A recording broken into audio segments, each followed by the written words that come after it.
संपूर्ण महाभारत द्यूत पर्व अध्याय 72 से 73। शत्रुओं को मारने के लिए उद्यत हुए भीम को युधिष्ठिर का संत करना। कर्ण बोला, मैंने मनुष्यों में जिन सुंदर स्त्रियों के नाम सुने हैं उनमें से किसी ने भी ऐसा अद्भुत कार्य किया हो यह मेरे सुनने में नहीं आया। कुंती के पुत्र तथा धृतराष्ट्र के पुत्र सभी एक दूसरे के प्रति अत्यंत क्रोध से भरे हुए थे। ऐसे समय में यह द्रुपद कुमारी कृष्णा इन पांडवों को परम शांति देने वाली बन गई। पांडव लोग नौका और आधार से रहित जल में गोते खा रहे थे, अर्थात संकट के अथाह सागर में डूब रहे थे। किंतु यह पांचाल राजकुमारी इनके लिए पार लगाने वाली नौका बन गई। वैशंपायन जी कहते हैं, राजन, कौरवों के बीच में कर्ण की यह बात सुनकर अत्यंत असहनशील भीमसेन मन ही मन बहुत दुखी होकर बोले, हाय, पांडवों को मारने वाली एक स्त्री हुई। भीमसेन ने कहा, महर्षि देवल का कथन है कि पुरुष में 3 प्रकार की ज्योतियां हैं, संतान, कर्म और ज्ञान, क्योंकि इन्हीं से सारी प्रजा की सृष्टि हुई है। जब यह शरीर प्राण रहित होकर शून्य एवं अपवित्र हो जाता है तथा समस्त बंधु बांधव उसे त्याग देते हैं, तब यही ज्ञान आदि तीनों ज्योतियां परलोकगत पुरुष के उपयोग में आती हैं।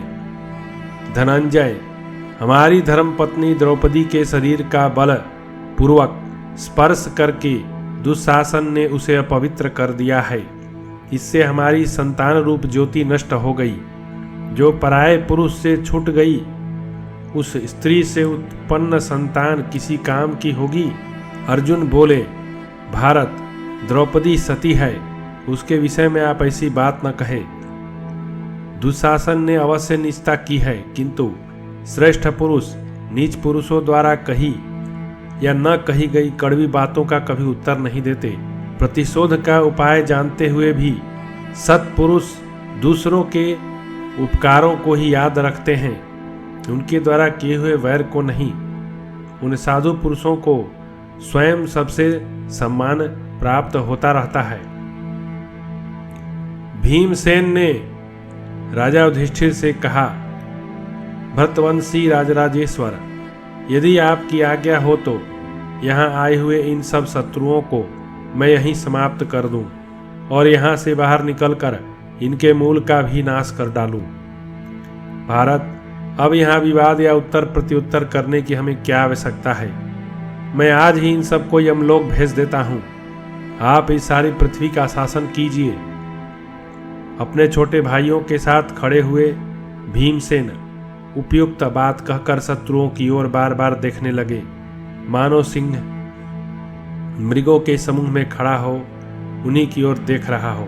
अनायास ही महान पराक्रम कर दिखाने वाले अर्जुन शत्रुओं की ओर देखने वाले भीमसेन को बार बार शांत कर रहे थे, परंतु पराक्रमी महाबाहो भीमसेन अपने भीतर धधकती हुई क्रोधाग्नि से जल रहे थे। राजन, उस समय क्रोध में भरे हुए भीमसेन की श्रवणादि इंद्रियों के छिद्रों तथा रूम कूपों से धूम और चिंगारियों सहित आग की लपटें निकल रही थीं। भौहें तनी होने के कारण प्रलय काल में मूर्तिमान यमराज की भांति उनके भयानक मुख की ओर देखना भी कठिन हो रहा था।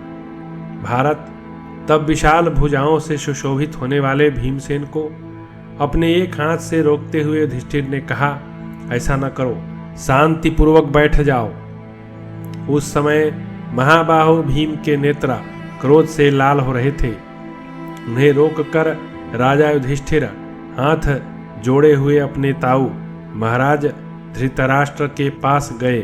धृतराष्ट्र का युधिष्ठिर को सारा धन लौटाकर एवं समझा बुझाकर इंद्रप्रस्थ जाने का आदेश। युधिष्ठिर बोले, राजन, आप हमारे स्वामी हैं, आज्ञा दीजिए, हम क्या करें। भारत, हम लोग सदा आपकी आज्ञा के अधीन रहना चाहते हैं। धृतराष्ट्र ने कहा, अजात शत्रु, तुम्हारा कल्याण हो।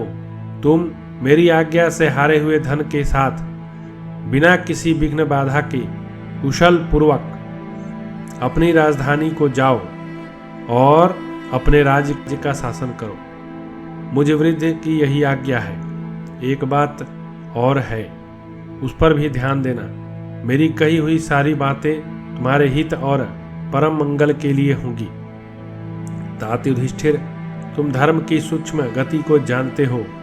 महामते, तुम में विनय है। तुमने बड़े बूढ़ों की उपासना की है।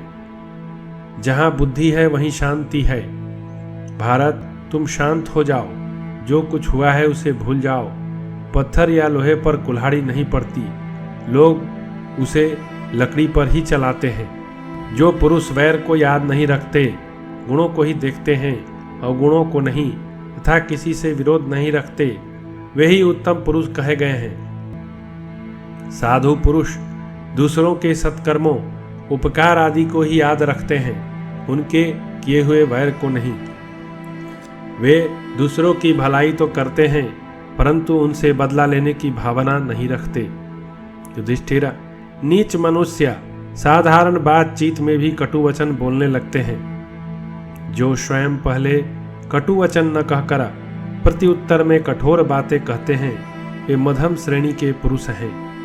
परंतु जो धीर एवं श्रेष्ठ हैं, वे किसी के कटु वचन बोलने पर या न बोलने पर भी अपने मुख से कभी कठोर एवं अहितकर बात नहीं निकालते।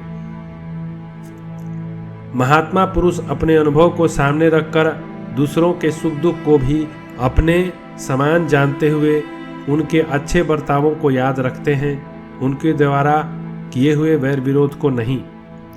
सत्पुरुष अमर्यादा को कभी भंग नहीं करते, उनके दर्शन से सभी लोग प्रसन्न हो जाते हैं। युधिष्ठिर, कौरव पांडवों के समागम में तुमने श्रेष्ठ पुरुषों के समान आचरण किया है। तात, दुर्योधन ने जो कठोर बर्ताव किया है उसे तुम अपने हृदय में मत लाना।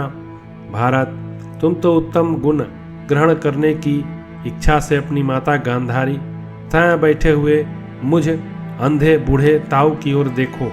मैंने सोच समझकर भी इस जुए की इसलिए उपेक्षा कर दी, उसे रोकने की चेष्टा नहीं की कि मैं मित्रों और सुहृदों से मिलना चाहता था और अपने पुत्रों के बलाबल को देखना चाहता था।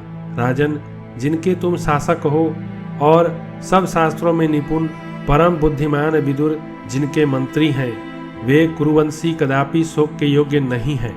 तुम में धर्म है, अर्जुन में धैर्य, भीमसेन में पराक्रम और नरश्रेष्ठ नकुल सहदेव में श्रद्धा एवं विशुद्ध गुरु सेवा का भाव है। अजात शत्रु, तुम्हारा भला हो। अब तुम खांडव प्रस्थ को जाओ। दुर्योधन आदि बंधुओं के प्रति तुम्हें अच्छे भाई का सा स्नेह भाव रहे और तुम्हारा मन सदा धर्म में लगा रहे।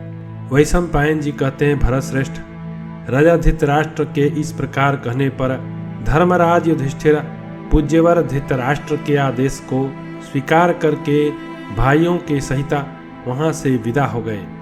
वे मेघ के समान शब्द करने वाले रथों पर द्रौपदी के साथ बैठकर प्रसन्न मन से नगरों में उत्तम इंद्रप्रस्थ को चल दिए।